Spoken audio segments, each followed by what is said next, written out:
मुक्ति में पाप पुण्य दोनों बाधक हैं। केवल पाप ही बाधक नहीं है, पुण्य भी बाधक है।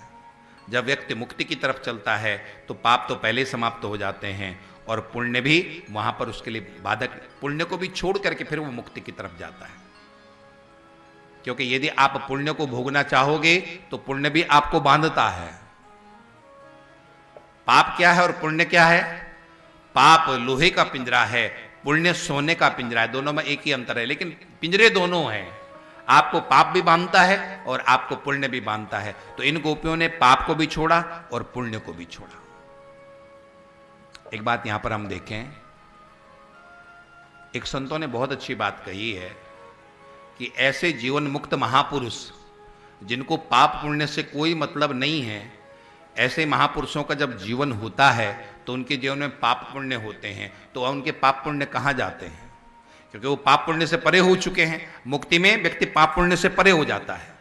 तो ऐसे महापुरुष जो पाप पुण्य से परे हो चुके हैं, ऐसे महापुरुष के जीवन में पाप पुण्य कहां जाते हैं? तो संतों ने कहा, उनकी जो निंदा करता है उनके पास उन संत के पाप जाते हैं, और उनकी जो प्रशंसा करता है उनके पास उस संत के पुण्य जाते हैं।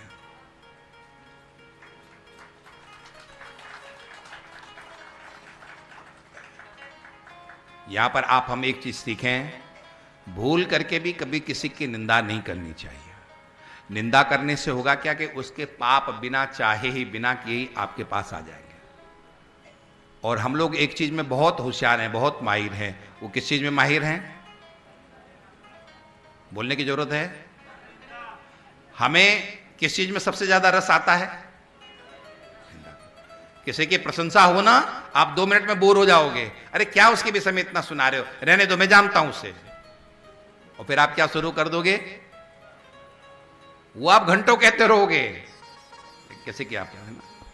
तुम्हारे संतों ने कहा है, हम किसी की निंदा न करें, हो सके तो किसी की प्रशंसा करो, किसी की अच्छाई की चर्चा करो, और नहीं कर सकते हो तो कम से कम हम किसी की निंदा न करें। क्योंकि हम किसी की निंदा करते हैं, उसके पाप अपने आप आपके पास आ जाते हैं।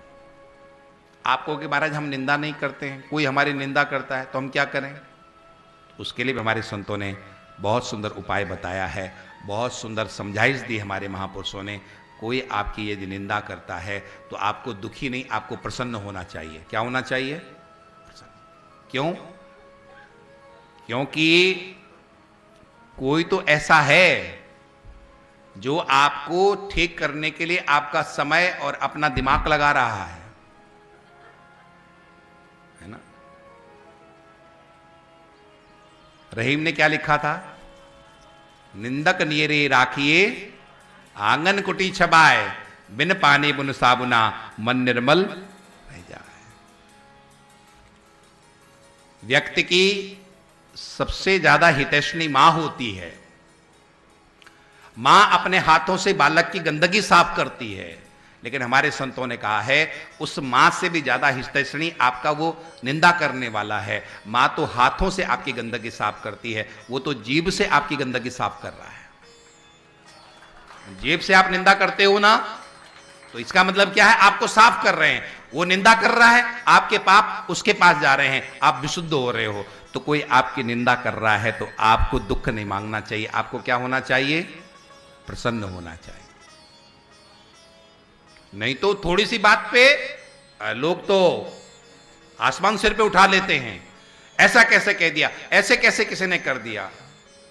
अरे कोई आपका बुरा करे ना तब भी प्रसन्न हो जाओ कि कम से कम कोई तो है अपना दिमाग और समय मेरे लिए लगा रहा है। कोई आपका बुरा करने के लिए अपना पूरा समय लगाएगा कि नहीं लगाएगा, दिमाग लगाएगा नहीं? आपको तो प्रसन्न होना चाहिए कि मैं इतना इंपॉर्टेंट हूं कि कोई व्यक्ति मेरे विषय में सोच रहा है। मैं ऐसा ऐरा गहरा नहीं हूं, कोई तो है जो मेरे विषय में कुछ सोच रहा है। किसी ने आपके घर में कोई एक नींबू फेंक दिया तो आपकी रात की नींद चली जाती है।